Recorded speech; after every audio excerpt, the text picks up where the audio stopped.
Welcome back to the Deep Dive. We're the show that, tries to unlock complex systems and Yeah, the challenges. breaking things down. Exactly. Turning all that overwhelming information into something clear, something you can actually use. Actionable insights. That's the goal. And for many of you listening today, especially if you're thinking about global education or maybe immigration, you've probably heard the name IELTS thrown around. Oh, definitely. It comes up a lot. So today we're doing a really in-depth exploration into the IELTS, the International English Language Testing System. It's more than just another exam, isn't it? It really is. It's a gateway, a crucial one, and it really demands you understand it properly. And our insights today, they aren't just theory. No, not at all. They come straight from a really comprehensive guide, a complete guide to IELTS preparation. And specifically, we're drawing on the expertise, but also the really personal, first-hand experience shared by Asha from Happy Talk Learning. That personal experience makes such a difference. It really does. So our mission is pretty clear. Mm-hmm. We want to demystify this test for you. We want to break it down. Get to the core stuff. Exactly. Distill the essential information, the stuff that truly matters, and give you a clear roadmap, what to expect, how to prepare right, and maybe most importantly, The pitfalls, what to avoid. yes, what pitfalls to carefully avoid. The aim is to make you genuinely well-informed, in way less time than it would take to wade through all the official stuff yourself. Which can be overwhelming. Totally. Mm. And here's something that might actually surprise you, and it kind of underpins our whole approach today. Okay. Asha, who's basically our expert guide through this material, she scored an incredible 8.5 on her IELTS. Wow, that's impressive. Right. But here's the kicker. She did it after only 5 days of focused preparation. 5 days. Seriously. Seriously. Now, let's be really clear here. This is not us saying you should wait until the last minute. Definitely not. Please don't do that. No, far from it. But what Asha's achievement really highlights is something crucial. It shows that understanding the format, really dissecting how the test works. The mechanics of it. Exactly. The mechanics and doing very targeted strategic practice is just incredibly key. Maybe even more important than just having generally good English or, spending a fortune on generic courses. It's about strategy, smart preparation. It's about being smart, being strategic. Yeah. Not just endlessly studying. That's such a critical point, and it really gets to the heart of why a deep dive like this is, well, so valuable. Mm. When you talk about these high-stakes tests like IELTS, there's often this layer of anxiety. Oh, yeah. Definitely feel that. And it often has less to do with how good your English actually is and more to do with the test itself, the assessment. The pressure of the situation. Exactly. You're not just being tested on, can you speak English? You're being rigorously tested on your ability to perform within this very specific, highly structured format. That makes sense. And a lot of really proficient English speakers, even some native speakers, can stumble on the IELTS, not because their English is bad, Right. but because they just don't fully grasp the unique demands, the subtle cues, the precise expectations of this test. So Asha's experience wasn't just luck. No, not an anomaly at all. It's really powerful proof of how valuable that structured, format-driven understanding truly is. Okay. The why behind the structured understanding is, well, it's everything. The IELTS isn't just measuring your general English. It's designed to predict how well you'll actually function in an English-speaking environment, whether that's academic or professional. Oh, it's predictive. It aims to be, yes. And that means you absolutely have to get familiar with the nuances of each section, understand the kinds of traps they might set. Traps. Yeah, little things designed to catch you out if you're not paying attention. And you need to learn how to present your knowledge in the most effective way for this specific exam. Right. Playing the game, so to speak. In a way, yes. So we're going to systematically break down those 4 core skills they test: listening, reading, writing, and speaking. Okay. We'll explore how each one works and offer really concrete, actionable strategies, pulling directly from Asha's insights on how to approach them effectively. Think of it like peeling back the layers. Seeing the engine underneath them. Exactly. Revealing the engine beneath the hood. Okay, let's definitely unpack this then. Starting with the basics. Yeah. What is the IELTS testing, fundamentally? So at its core, the International English Language Testing System, IELTS, it's designed to give a really comprehensive picture of your English skills. It's comprehensive, okay. Across those 4 areas we mentioned: listening, reading, writing, and speaking. And like you said earlier, it's trusted globally. Over 11,000 organizations accept it. Wow, 11,000. That's huge. It is, which really underlines why it's so important for education, jobs, immigration, all around the world. And once you take the test, you get your score. How long is that good for? That score is valid for 2 years. 2 years. Okay, good window. Yeah, it gives you a decent window to use it for whatever your goal is, whether that's university admission or moving country. Right. So for those who maybe know a bit about IELTS, they know it's a tough test. It has that reputation, yes. But what are those, like, hidden complexities you mentioned? The things that trip people up right at the start? Ah, okay. This brings us to a really crucial first choice. And honestly, this is where so many people make a critical and often really costly mistake. Okay, I'm listening. You have to choose between the IELTS academic module and the IELTS general training module. Academic versus general training. Got it. And this choice is, well, it's absolutely non-negotiable. It's fundamental because the test content, while it assesses the same 4 skills, Listening, reading, writing, speaking. right, but the context and the purpose of the tasks are significantly different between the 2 modules. Okay, context and purpose. So academic is 4. Academic, like the name suggests, is specifically for people aiming for higher education.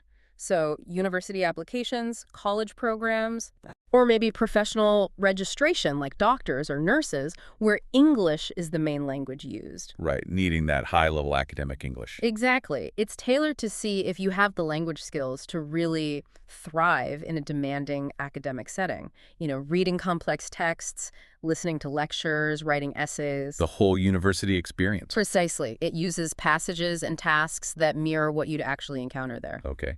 And the other one, general training. General training is geared more towards broader, non-academic goals. Like immigration.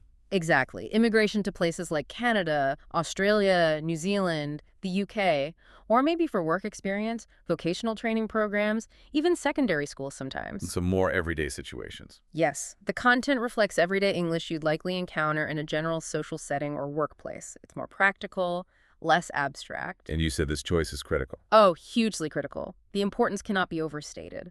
And Asha actually shared this really striking, kind of sobering story from her own test day that just perfectly illustrates this. Oh, yeah. What happened? She mentioned someone in her test group, her batch, had to retake the entire IELTS test. Oh, no. Why? Because they'd mistakenly chosen the academic module. But what they actually needed, desperately needed, was the general training module for their Canadian permanent residency application. Ouch. That's a big mistake. Huge. Just imagine the impact. First, the immediate financial cost, right? Paying for the test again isn't cheap. No, definitely not. Then there's the huge psychological stress. Going through all that preparation, the whole grueling test day experience, all over again. Yeah, the mental drain. And beyond that, think about the time loss. Time spent re-preparing, time that could have been used for other parts of their immigration application. Or just moving forward with their plans. Exactly. Right. And critically, it introduces potential delays, possibly lengthy ones, in their whole immigration process, Yes. which for many people affects their life plans, their job opportunities, their family's future. It really cascades, doesn't it? It absolutely does. It wasn't just a small mistake. It was a major setback with potentially serious consequences. It just hammers home why you must be crystal clear about your goal: university or immigration vocational training. Your answer dictates the choice. Absolutely. Right from when you register. No room for guessing. That's such a powerful story. Really drives home how these seemingly small details can just make or break the whole thing. They really can. So that first step, choosing the right module, is just non-negotiable. Yeah. Now, building on that, you said the reading and writing sections are where they differ. That's right. Academic reading and writing tasks are different from general training reading and writing tasks. But the listening and speaking are the same for both. Correct. Reassuringly, yes. The listening and speaking sections are identical, regardless of whether you choose academic or general training. So the skills needed there are universal across both tests. Okay, that's good to know. So thinking about the test day itself, the structure. Yeah. How long are you actually sitting there for? Right. Once you're in the test center for the main part, you're looking at about 2 hours and 45 minutes total. 2:45. Okay. And here's a key structural point. Yeah. The listening, reading, and writing sections are done consecutively, one straight after the other. With no breaks in between. No breaks at all. You finish listening, you immediately start reading, finish reading, immediately start writing. Wow. Okay. So you need some stamina. You really do. Mental acuity, physical stamina, focus. It's a nearly 3-hour stretch of continuous high-intensity testing. And the speaking test. Is that part of the 3 hours? No, the speaking section has more flexibility. It can be scheduled up to a week before your main test day or up to a week after. Okay. It really depends on the test center's specific schedule and policies. Asha mentioned she got incredibly lucky, actually. How so? She managed to get a same-day speaking slot basically by chance after asking last minute. But she strongly warns against relying on that kind of luck. Right. Don't count on it. Absolutely not. It's much, much better to plan ahead and book your speaking slot proactively when you register. Got it. Plan ahead. Now, besides choosing the module, you also mentioned another choice. Yes, a fundamental choice in how you physically take the test. You can choose between doing it on paper or on a computer. Paper versus computer. Okay. Does it make a difference? It can, depending on the person. Asha personally chose the computer-based test. Why was that?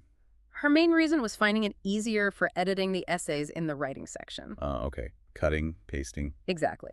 If you're comfortable typing quickly, if you work on computers a lot and find it easier to rearrange sentences or paragraphs on screen, the computer option can be a real strategic advantage, especially for writing, where time management and revision are so crucial. Makes sense. But, it's not for everyone. It's really important to think about your own preferences. Like if you're not a fast typer.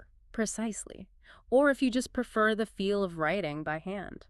Some people are used to highlighting passages with a pen, making notes in the margins. Yeah, that tactile experience. Right. For those learners, the paper-based test might feel much more natural, less stressful, and ultimately better for their performance. So you need to reflect on yourself. Definitely. Think about your typing speed under pressure, your comfort with handwriting for a long time. How do you usually read and interact with text, digital highlighting, or pen and paper?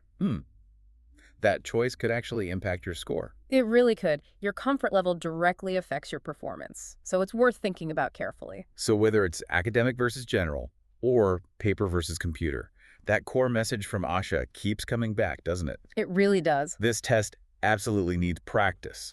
And maybe even more than that, it demands you clearly understand what to expect and how to respond. That foundational understanding is key. And that's exactly what we're trying to build here, which sets us up perfectly to dive into the sections, starting with listening. How do you train your ears for that? Yeah, listening is where precision and quick comprehension are vital. Okay, here's where it gets, really interesting. Maybe like a mental obstacle course, you could say. Let's tune into the listening section. Right. And remember, this part is the same for both academic and general training. Everyone faces the same challenge here. Okay, same for everyone. How long does it last? You get exactly 30 minutes to complete it. 30 minutes. And what's the format? It involves 4 distinct audio recordings. And based on those, you have to answer a total of 40 questions. 40 questions in 30 minutes based on 4 recordings. What kind of questions? They're quite varied, actually, designed to test different aspects of your listening. You'll get multiple choice, sentence completion where you fill in blanks, Okay. matching exercises, and even map labeling, which can be surprisingly tricky for some people. Map labeling, right. Okay. But the really crucial detail, the one that often catches people out, even good English speakers, What's that? you only hear each recording once. Only once. Wow. Yes. No replays, no second chances to catch something you missed, and you have to answer the questions while you're listening, or very soon after a segment finishes, before the audio moves on. So you need to be sharp. Real-time processing. Absolutely razor sharp. Your attention, your focus, your ability to process information instantly. Asha does say it's manageable if you understand basic English. Okay, that's reassuring. But, and this is the key part, she emphasizes that manageability comes from targeted practice. Practice that builds your skill in extracting the key information, filtering out distractors, even with rapid speech. So it's less about understanding every single word. Much less. And far more about strategically identifying and grabbing those key points, those specific answers. It's active strategic retrieval, not just passive hearing. Active retrieval, okay. Exactly. It's a test of your ability to filter, prioritize, and capture specific pieces of data under time pressure. Let's break down each recording type and the strategies Asha recommends. Perfect. Let's do it. Okay, recording type 1. This is usually an everyday conversation, social context, often two people talking, maybe making arrangements, booking something, describing a situation. Like making a phone call. Could be, yeah. Yeah. Now, before the audio even starts, and this is non-negotiable, Great. Critical step. the most critical pre-listening strategy, immediately read the instructions for word limits, like no more than 3 words or a number. Got it. Yep. Check word limits first. Then quickly skim the questions. Try to anticipate what kind of information you need to listen for. Names, measurements, dates, addresses. Knowing what to target. Precisely. Yeah. Asha gives an example about Jacob McCord sending a box to Kenya. You might need to grab details like the weight, dimensions, the address, the delivery date. You need to know what you're hunting for before you hear it. Okay. Makes sense. Key tips here are all about precision and getting it down fast. Write answers as you hear them. Don't wait till the end. Because you won't hear it again. Exactly. Be meticulous. Include units if they're relevant, like 0.75 meters, not just 0.75. Details matter. Hugely. Listen very carefully for spellings, especially names. Asha warns, don't assume white is W-H-I-T-E unless they spell it. They might say W-Y-T-E just to test you. Snaky. And this is a big one, often missed.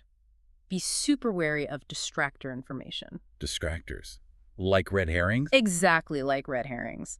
Information that sounds plausible might even be mentioned first, but it's designed to mislead you. The speaker might say, we thought about Tuesday, but actually Wednesday is better, if the question is about the meeting day. The answer is Wednesday. Right. You need to listen for the confirmed detail, the final decision, not just the first thing mentioned.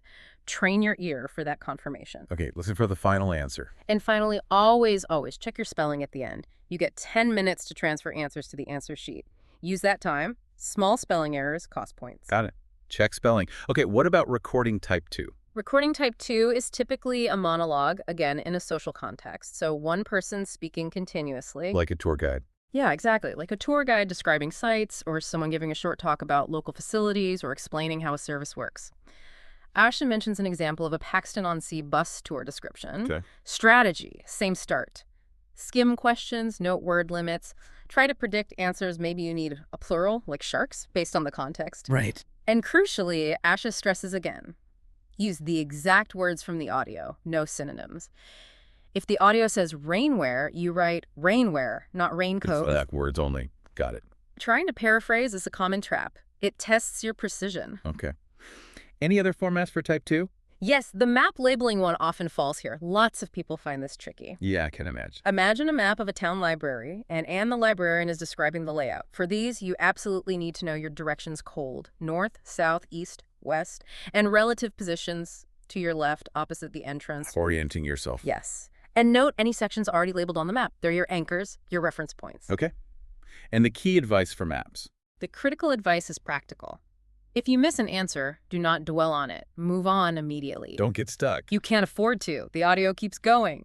Getting fixated means you'll miss the next few answers too. Make a quick guess if you have to, then refocus on the next question. Keep looking forward. Okay.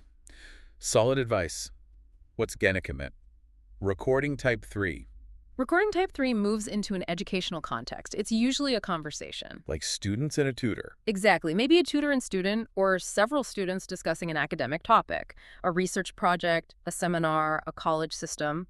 Asha gives an example of Randy Gotra and Dave Hadley discussing a new college enrollment system. Okay, more academic talk. Right. And the questions might be longer here. You need to skim them quickly beforehand, but understand the answers might not be simple keywords. How so? A big trap here is just grabbing the first keyword you hear that matches the question. Instead, you need to follow the flow and the overall meaning of the conversation. The gist of the discussion. Yes. The answer might be implied or the result of back and forth discussion, not just stated directly after one keyword. You need to follow the arguments, agreements, disagreements. It requires deeper, more inferential listening. More complex comprehension. Yep. Okay. And the last one, type 4. Recording type 4 is a monologue on an academic subject. Yeah. Basically, mini lecture or presentation, one speaker. Like a university lecture snippet. Pretty much. Asha uses an example of a lecture on the origins of ceramics, history, materials, techniques. Strategy here is similar. Skim questions quickly, Okay. but also proactively use any subheadings or structural clues within the questions themselves. They often follow the lecture's progression and can act like a mental roadmap for you. Using the questions to guide you. Exactly. Helps you track where the lecture is going and anticipate topic shifts. And, as always, stick strictly to those word limits. This recording often has more complex vocabulary, denser information, maybe a faster pace. So tracking the argument is key. Absolutely vital. Understanding the structure, picking out details from that continuous flow. Wow, okay. Lots of strategy involved there. So just to recap those general listening tips from Asha. Yes, the fundamentals. First, always check word limits. Crucial. Second, skim questions before the audio starts. That prep time is gold. Your secret weapon, absolutely. Third, stay intensely focused. Remember, you only hear it once. Dull distraction. Fourth, if you miss one, just move on. Don't let it derail you. Let it go. Keep moving. And finally, always double-check your spelling at the end, especially for names and technical words. Don't lose points on silly mistakes. Right. So that's listening covered. Precision, speed, strategy. Now, what happens when we switch from listening to reading dense text? How do we tackle that? Yeah, the reading section is a different beast. It's all about decoding, understanding, and extracting information accurately from written passages. Less about your opinion, more about comprehension. Okay, so reading section basics. Right. You get 60 minutes total 1 hour. for 3 distinct reading passages. And across those 3 passages, you'll answer 40 questions in total. Same number of questions as listening, but double the time. Yes, but the task is different, reading and analyzing dense text.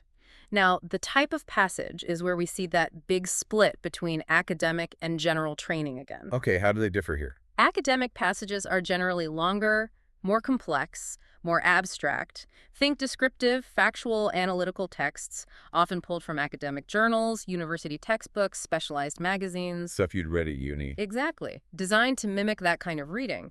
Requires high-level analysis, critical thinking, processing dense info. And general training reading. More aligned with everyday materials. Things you'd actually encounter in an English-speaking country. Like what? Advertisements, public notices, company handbooks, information leaflets, maybe shorter newspaper articles, even bits of fiction sometimes. More practical stuff. Generally, yes. Still needs careful reading and attention to detail, but usually less academically dense. Understanding this helps you set your mindset for the type of text you'll face. Right. Okay, let's dive into the question types. You mentioned true, false, not given for listening distractors. Does that come up in reading too? Oh, yes. Big time. True, false, not given is one of the most common and often one of the trickiest reading question types. Quite tricky. Because it demands really precise understanding. You have to clearly distinguish between what the text says, what it contradicts, and what it simply doesn't mention at all. Okay, strategy for that. It's multi-layered. First, efficient skimming. Read the first and maybe last sentence of each paragraph quickly. Get the overall flow, the main idea, where topics are likely located. Map it out. Exactly. Then, once you have that map, go back and read thoroughly, paragraph by paragraph, hunting for the specific info for each question. Asha used this for questions about Learn With Us courses, for example. Found the relevant bits quickly. Okay, and the definitions are key here. True, false, not given. Absolutely critical. You have to internalize these. True means the statement in the question exactly matches the text. Same meaning, same sentiment. Matches, got it. False means the statement directly contradicts the text. It says the opposite. Contradicts, okay. And not given. This is the tough one for many. It means there is simply no confirmation or denial of that statement in the passage. The information isn't there.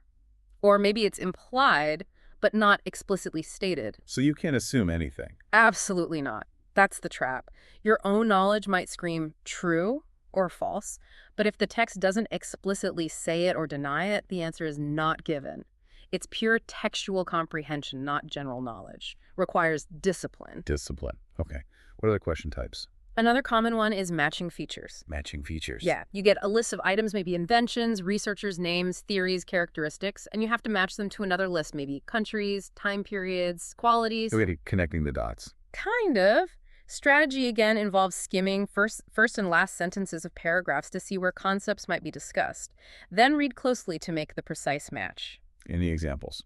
Asha mentioned one about matching inventions like black powder and rocket arrows to their origin. Oh. And here's a key insight she pointed out.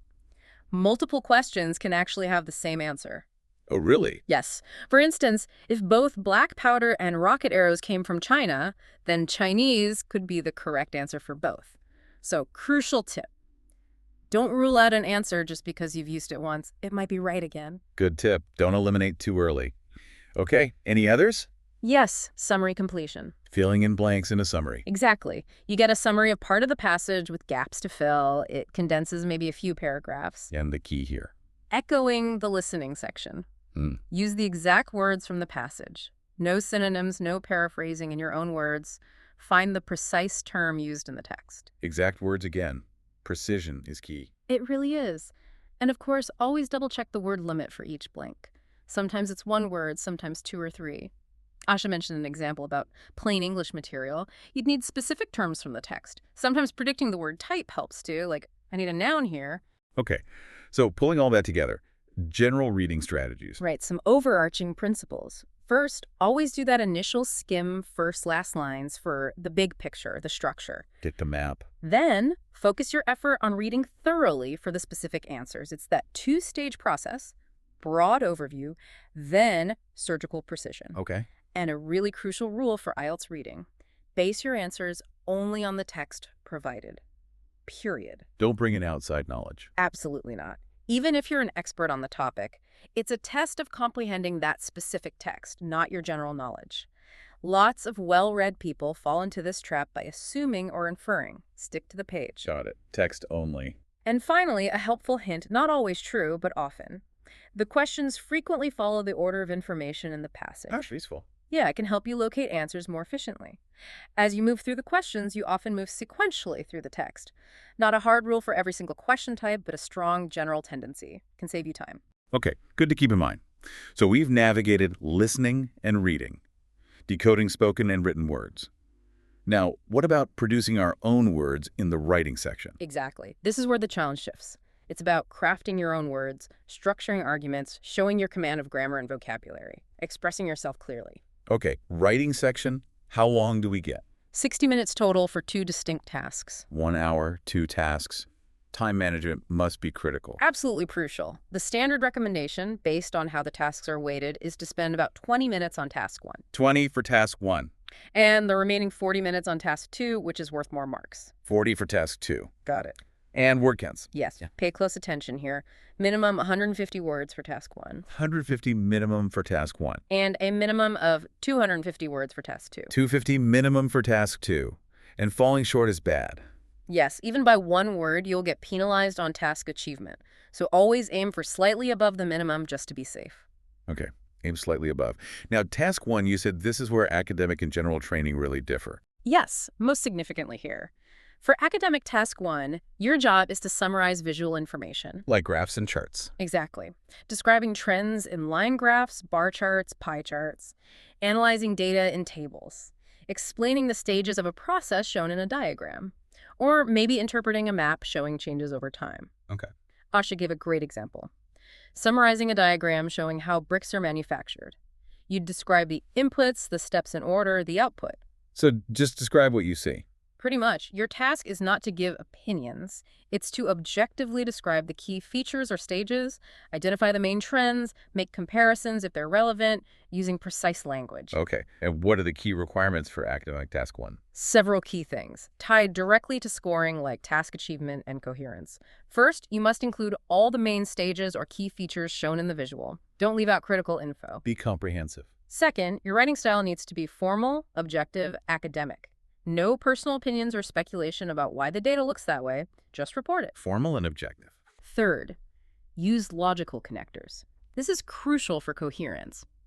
Words and phrases like subsequently, in contrast, overall, following this stage, they link your ideas smoothly and show the logical flow. Don't just use and but. Use good linking words. Okay. And general training task 1. Completely different. Instead of visuals, you're writing a letter. A letter, like to someone. Yes, you get a scenario and you have to write a letter. It could be personal, semi-formal, or formal, depending on who you're writing to and why. Okay. Examples. Asha mentioned a common one, writing to request changes to your accommodation, maybe because of problems with a roommate or the facilities. Ah, right. Practical situations. Exactly. And the key requirements here are also critical for task achievement. First, you must address all the bullet points or prompts given in the question. If it asks you to describe a problem, suggest a solution, and ask for action, you need to cover all three clearly. Address everything. Second, use the right tone and register. Informal for a friend, semi-formal for a landlord maybe, formal for a company or official body. Get the tone wrong and it affects your score. Match the tone. And third, stick to the topic. Avoid irrelevant details that don't directly address what the prompt asked for. Stay focused. Okay. Makes sense. What about task 2? You said that's the same for both. Yes, task 2 is the essay, and it's common to both academic and general training. This is the bigger task where you have that 40 minutes and need at least 250 words. The essay. What kind of topics? Often broad discussion topics. Asha mentioned one like, discuss the popularity of shopping in modern society and its implications. Okay. Opinion-based sometimes. Often requires you to present different views, discuss disadvantages, or give your own opinion based on reasoning. And the core components. What makes a good task 2 essay? It's about building a well-reasoned argument. First, cover all parts of the prompt fully. Develop your arguments with supporting ideas, examples, explanations. Support your points. Second, structure it clearly. You need distinct paragraphs. An introduction that sets out your main argument or position your thesis statement. Clear intro. Then, well-developed body paragraphs, each focusing on a specific point with support. Body paragraphs. And finally, a strong conclusion that summarizes your main arguments effectively. Don't introduce new ideas in the conclusion. Solid conclusion. Okay. This is where they really assess your ability to construct a coherent, supported argument in English, using good grammar and vocabulary. Control of complex sentences, wide vocabulary range, linking ideas smoothly, that's what they look for. Right. Now, didn't Asha have a specific lesson about writing? Maybe a mistake she made? Ah, yes. A really crucial lesson, actually. Born from a personal mistake she made, which became vital advice. It's about word count management. Okay. What happened? She admitted, very candidly, that on her test, she got carried away trying to show off her English. She wrote way too much. How much is too much? She wrote about 250 words for task 1, remember? The minimum is 150. Okay, quite a bit over. And for task 2, she wrote a massive 500 words, double the 250 minimum. Wow. 500 words in 40 minutes. Exactly. But here's the critical consequence. Yeah. Because she spent so much time writing, she had almost no time left for editing, checking grammar, spelling, coherence. Oh, right. The proofreading stage. Gone. And this is the insight. Thinking more writing equals better score can seriously backfire in a timed test like IELTS. So what's her advice then? Her strong advice, based on that painful experience, is stick close to the minimum word counts, maybe add an extra 30 words or so just to be sure you've covered everything comprehensively. But do not sacrifice your editing time. Quality over quantity. Precisely. Why? Going way over not only wastes precious time you desperately need for proofreading and refining, but it also just statistically increases your chances of making more errors, grammar mistakes, vocabulary slips, maybe even going off topic. More words, more chances for mistakes. Exactly. Examiners aren't impressed by sheer volume. They want quality, precision, task achievement, accuracy within the limits.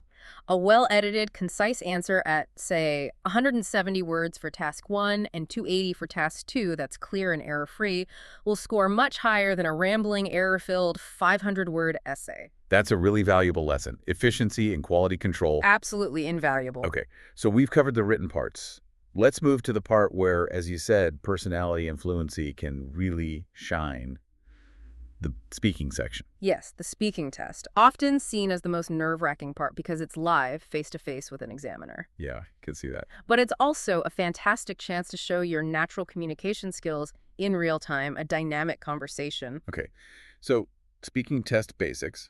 How long? What format? Typically lasts between 11 and 14 minutes. Not very long, actually. 11, 14 minutes. Okay. And it's carefully divided into 3 distinct parts, each designed to assess different aspects of your spoken English. 3 parts. Got it. And yeah, it can feel daunting speaking to an examiner formally, but remember, they're not there to trick you.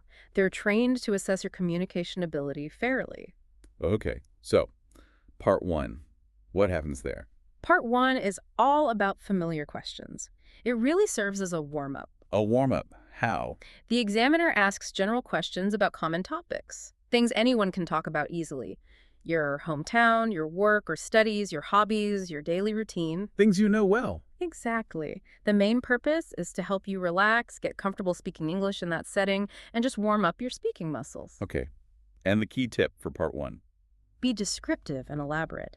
This hits scoring criteria like fluency and coherence and lexical resource. Avoid simple yes-no answer. Expand a bit. Yes, expand, give some relevant examples, add a little detail about your thoughts. Show your vocabulary range, how you connect ideas, your overall fluency. Instead of just, my hometown is big, say something like, Like what you said earlier, it's a large, bustling city near the coast, known for its street art. exactly. That immediately gives more depth and shows better language control. Okay. Be descriptive. What's part 2? Part 2 is the famous long-term, or the cue card section. The cue card, right. You get a topic card with a few bullet points on it. You then have exactly 1 minute to prepare your thoughts and make some quick notes. 1 minute prep time. Then you have to speak continuously on that topic for 1 to 2 minutes. 1 to 2 minutes straight. Okay. What kind of topics? They can be quite varied, often asking you to describe something. Asha gave a great relatable example from her test. She had to talk about her daily moisturizer routine. Her moisturizer routine. Yep. Seriously. Yep, seems mundane, right? But the point isn't the topic's intellectual weight. It's purely about assessing your communication. Can you structure a coherent monologue? Can you use language clearly? Okay. So it doesn't matter if the topic is simple. Not at all. And this leads to Asha's crucial insight for part 2. Be detailed, not smart. Detailed, not smart. What does that mean? It means don't try to impress the examiner with complex philosophy or obscure words if it's not natural for you. The goal, tied to task achievement and fluency, is to clearly and coherently describe the topic, making sure you cover all the bullet points on the card. Cover all the points. That's key. Absolutely key. So for the moisturizer example, what is it? When do you use it? Why do you use it? How does it make you feel? Give relevant natural details. That gives you more chances to show your vocabulary, grammar, and fluency, even on a simple topic. And the 1 minute prep. Use it for notes. Yes. Use that minute to jot down quick bullet points, not full sentences, just keywords to guide your talk and make sure you hit all the prompts. Okay. Bullet points for structure. Then comes part 3. Right. After your long-term, part 3 transitions smoothly into a more abstract, general discussion. Abstract. How so? The examiner asks broader questions, but they're usually related to the topic you just discussed in part 2. It prompts deeper analysis. So if part 2 was about a daily routine, Part 3 might ask about societal routines in general, or the importance of work-life balance today, or how different cultures view time. Asha mentioned topics like retirement routines, leading to discussions about aging populations or economics. okay. Broader societal issues. Exactly. And the key tip for part 3, which is different from parts 1 and 2, try to avoid relying heavily on personal stories. Less personal, more general. Yes. While parts 1 and 2 draw on your experience, part 3 tests your ability to discuss broader issues, general trends, hypothetical situations. Can you discuss abstract concepts? Can you generalize? Can you express opinions on complex, impersonal subjects? Okay. Comparing viewpoints, speculating. Right. It assesses your command of wider vocabulary and more complex grammar needed for that kind of abstract reasoning. Got it. So pulling all those speaking strategies together, recap. Okay, be descriptive and elaborate throughout. Go beyond short answers. Expand. For part 2, the cue card, absolutely make sure you cover all the bullet points. Crucial for task achievement. Hit the point. Use that 1 minute prep wisely, quick bullet points, not sentences. For structure. Use the prep time. Speak naturally. Don't fake an accent or use words that feel forced. Authenticity helps fluency. Be yourself. And that crucial tip, if you have a strong accent, consciously slow down your pace a bit. Not unnaturally slow, but measured. Clarity is key. Slow down for clarity. It's much better to be slightly slower and perfectly understood than fast and unclear. These strategies together help you hit all 4 scoring criteria: fluency and coherence, lexical resource, grammatical range and accuracy, and pronunciation. Right. Maximizing your score across the board. Exactly. Okay, fantastic. We've really demystified the 4 main sections now. Listening, reading, writing, speaking. But the test isn't just the questions, right? There's the whole preparation phase and the actual test day execution. Absolutely. Those practicalities, the logistics and mindset can make a huge difference to your performance. Reducing stress allows you to perform at your best. So preparation resources, what's important there? The power of good, high-quality, authentic practice resources cannot be stressed enough. It's not just doing tests, it's doing the right tests. Authentic materials matter. Hugely. Asha from Happy Talk Learning really emphasizes using materials that genuinely mimic the real test.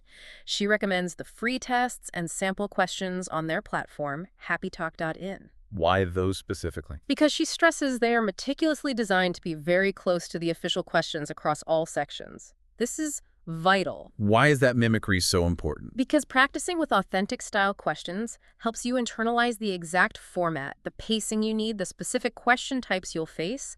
It builds that muscle memory for the test, reduces surprises, boosts confidence. Muscle memory for the test. I like that. And for extra listening practice, they also offer resources noted as being close to official questions. This focus on quality and authenticity is key. You don't want jarring surprises on exam day. It's about deep familiarization. Okay, so quality practice materials are essential. What about the test day itself? Logistics. Right. Minimizing stress on the day. Some practical tips. Yeah. First, check your test center location beforehand. Maybe even do a dry run the day before. Know where you're going. Definitely. You don't want to be lost and panicked on the morning of. Second, bring all required documents, especially your ID, usually your passport. They will check it carefully. Got it. ID is crucial. And third, arrive early. Give yourself plenty of time. Find your way, check in, find your seat, take a deep breath, get calm. Especially before listening, which starts sharp and needs immediate focus. Arrive early, stay calm. A calm mind just performs so much better under pressure than a rushed, flustered one. Makes total sense. Now, you mentioned the speaking slot earlier and Asha's lucky break. Ah, yes, the speaking slot dilemma. She shared how she got that same-day slot by pure luck after asking. But the warning was... The strong warning is, do not rely on that. Don't count on last-minute changes or good fortune. Speaking slots, especially popular times, can be competitive. Trying to get one last minute just adds massive unnecessary stress. So what's the smart approach? Book your speaking slot as early as possible when you register. Secure a time that works well for you, your schedule, your energy levels. It lets you plan better, mentally prepare better. Proactive booking. Exactly. And if something unavoidable comes up and you do need to change it, contact the test center well in advance, days, even weeks before if possible. Don't wait till the last minute. Communication and planning are key for a smooth experience. Okay. Plan ahead for the speaking slot too. Definitely. So we've covered a lot of ground. We've really come full circle back to that mission, giving you a clear, concise, but really insightful guide to the IELTS. Built on that firsthand experience and strategy? Exactly. We walked through the format, the specific demands of listening, reading, writing, speaking, armed you with strategies, pointed out the pitfalls. Yeah, hopefully demystified it quite a bit. And that core takeaway, powerfully shown by Asha herself, really stands out. Understanding the structure is half the battle. And targeted strategic practice is the other half. Right. It's about working smart, being strategic, not just putting in endless hours without direction. And that really is the final insight, isn't it? The IELTS isn't just a simple test of your English level in isolation. No, it's more complex. It's fundamentally about showing that ability within this very specific, highly structured, sometimes tricky framework. The aha moment for many people comes when they realize that strategy. Understanding the game. Understanding the test's demands, its little tricks, its scoring criteria. That's every bit as important as your actual fluency. It's knowing how to show what you know in the way they expect you to show it. How to demonstrate your skills effectively for this test. Precise. So beyond just passing the test, what does preparing for something like IELTS teach us? Does it have broader implications? That's a great question. I think it does. Preparing for something so structured, so demanding, might actually teach us something quite profound about communication itself. How so? Well, it really highlights the hidden complexities in everyday English, doesn't it? How every word choice, every sentence structure, every detail shapes how effectively our message actually lands. Making us more conscious communicators. Exactly. It forces us to think about coherence, precision, clarity in a way we might not in casual chat. It shows that clear, purposeful communication isn't always just instinctive. It's a skill. It's a skill that can be seriously honed, meticulously refined through understanding the mechanics and through deliberate strategic practice. It prepares you not just for an exam, but for that clarity needed in real-world academic settings, professional interactions. That makes a lot of sense. Better communication overall. Hopefully, yes. Absolutely. And with that thought, maybe as you're listening, you can reflect on which section feels most manageable now, or maybe which challenge seems most interesting to tackle first in your own prep. Yeah, maybe applying those listening strategies or figuring out that not given puzzle. Exactly. Remember, this deep dive is really just the start of your journey to becoming truly well-informed about this critical assessment. Thank you for joining us on the deep dive.